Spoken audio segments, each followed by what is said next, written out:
Okay, today I would like to talk to you a little bit about creating a black and gray portrait. Very basic portrait with black only, shading liquid, no whites added to the gray, so it's very basic. It's just used with lining black, the three different kind of shading blacks, and then we use a shading solution to make the really light colors happening. As you see in this case, we have a very simple portrait. It's on a forearm, that's why it comes down together. It's placed fairly far up front, that's where the wrist is. What I did is, in this case, is I started to put the stencil on the skin, and I did really stay away from mostly line work. So what I did is like I made some line work here where I knew I want to be very dark, just to hold the piece together, and some little line work here. But all on this part where you see there's no line work into it, there's no solid line on the chin, there's no solid line in the middle of the mouth, no solid lines by the nose. So what I basically started is where the stencil was placed, I started to shade right underneath here and brought the shade in underneath the chin. So instead of creating a line with a liner, I used a 15 Magnum curved so it's soft on the side. And I started to shade right in here and start to layer it in.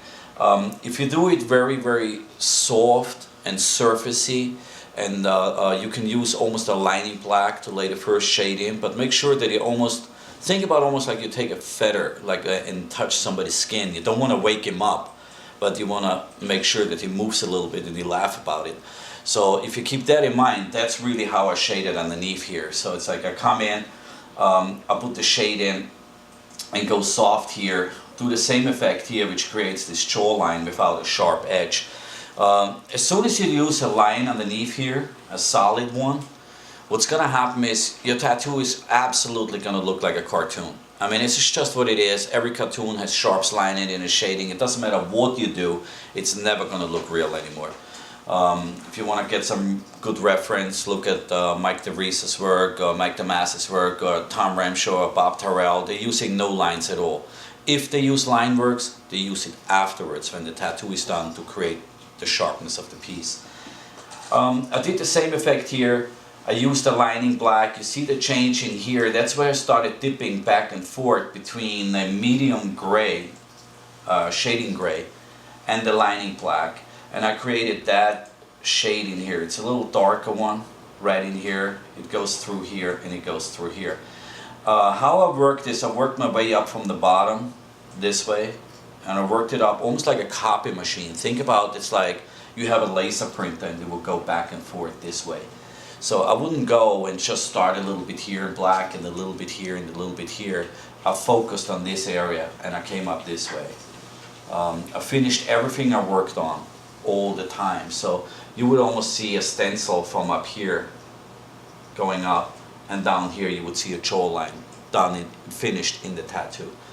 So if you do that, you focus more in a small area, and your brain is not seeing the overall picture, it's just focusing on what you're doing. It trains itself to be more accurate in shading, as trying to emulating a picture and say like, oh, I need to get as close as possible. Your brain really focuses on that shadow. That's what you really want to do. Over here, I started to come in. There's a very soft shade what creates that highlight. There's no white in there. That's the skin. That's just how the skin is. It looks whiter than it really is. It's because I used a shading solution to break a light gray wash down to almost nothing. And what it does is like it creates this perfect soft blend into the light spot. I did the same thing coming from the other side. I came from this side where it's darker. I created the medium shading gray, went into a light wash, and then from the light wash I needed to have this soft, really soft blend right here, and that's achieved with the shading solution in a perfect way because it's clear. So if you use a clear shading solution, what happens is you just have to even use a little color on the needle and you still get a soft blend, and that's basically what it does here. Keep in mind that you should stay very surfacey. If the tattoo bleeds, it's very bad. It's like it pushes the color out, it pushes the pigment out, you know, it looks reddish, you can't see the light shades in the skin. You're better off using it very surfacey. First of all, You're not irritating the skin too much. Second of all, you maybe have a second chance if the shadow doesn't look correct. So sometimes we have to cheat. We only have one chance, and this one you maybe have two. If you're really smart, maybe you have three. So it's a huge advantage for a tattoo artist to master that surface tattooing, and then basically look at it and say, like, I like that shadow where it sits. Now I like support it with all the outer shading. So, you know, don't be afraid to go too soft. Sometimes it's better to be too soft than too deep. You know, in this case. Same way up here. I come up here. To create that hair effect, what I do is I take a 15 Magnum, I turn it sideways, so if it's like this, I put it up, and then I start lining it this way. I love to use round 15 curves because it gives me a chance to go in with the needle and come back out with the needle. So if you see a surface like this on the needle, that's the skin. What I like to do is I like to come in and bring it in like almost like this. So it gives me a chance that it's softer here, and then I rotate it this way and it comes out this way. So if the skin is still here, I would pull it back out in this way. That's the motion, the motion what I do. It's really important to do it to get an effect where it comes in. There's no definite start of a line. You don't want to create a hairline and have, a lot of people do this, and then you do this, and the biggest part where you see is that dot. It's a huge no-no if you do this with every single. Sometimes in the skin it bleeds out and it goes like this. Then you have like some great effects here, you know. If you don't want to like connect dots, then it's not really cool, you know. So try to do it, learn this. It's a very simple technique. Works great. If you do it, the skin is getting very fine line. It's a single needle. If you have your Magnum stacked, it's going like this. You have two lines at a clip, so you can do hairlines at the same time and then just shade over it very soft, and you get that effect like here, and little spiky hair what comes out here. I always use some form of back shading. Again, I use I start out here with maybe a medium gray, medium wash, and then break it down to the skin to create that highlight right around the face area. A person who did this very well, Stefan from France, you know, check him out. He does some great stuff. He has those effects. He uses them all over the place, you know. You never can do too much research on any tattoo artist out there. An old saying in the tattoo industry was like, you know, a great artist, you know, creates, but a killer artist steals from the other one. So steal whatever you can, look at it, figure out how he does it.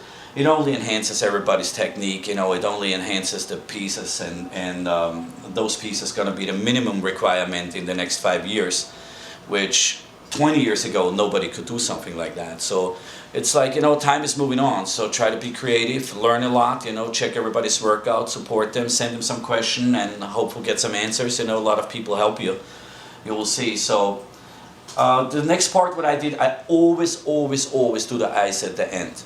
Always. It's like if you put the eyes in the beginning of the portrait, like I see it sometimes done, you create already a look, a feel for the tattoo.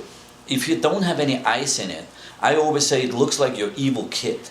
So this is how your kid is for real. It has no eyes, it's evil, it's mean. If they can already understand that all the facial expression and the shades and the expression reflects already their portrait, their loved one, their kid, without the eyes, just in an evil way, you're on a good track. You put the eyes in, that's when you put life into the piece. That's what it is. If you put the eyes in first, everybody focuses on the eyes, you will get lost by the shading. And what's going to happen is like everybody's going to look in this section, the expression. Most of the time, this way, and those little parts here, which make all the portrait.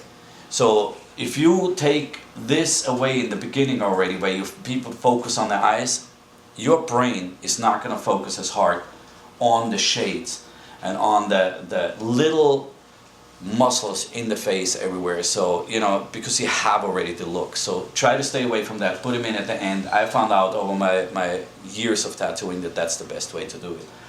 Again, colors used in this tattoo: lining black, gray wash dark, gray wash medium, gray wash light, intense mixing solution. That's it. Very simple. 15 Magnum. I used a 5 liner to make those lines. Some of them are done at the end. And that's really it. Very, very soft tissue. Make sure that your tissue you wipe with is always a little moist, a little wet. If you work on somebody for 4 or 5 hours with a rough tissue, you're gonna tear up the skin tissue, you're gonna make it raw, it's gonna get reddish. Again, you can't see the shades, not the light ones. So make sure that the customer has a great time and you have a great time by doing it. So let me know what you think. If it helped you, let me know. If it didn't help you, if you have any more questions, just send it to us and we're gonna try to get an answer for you.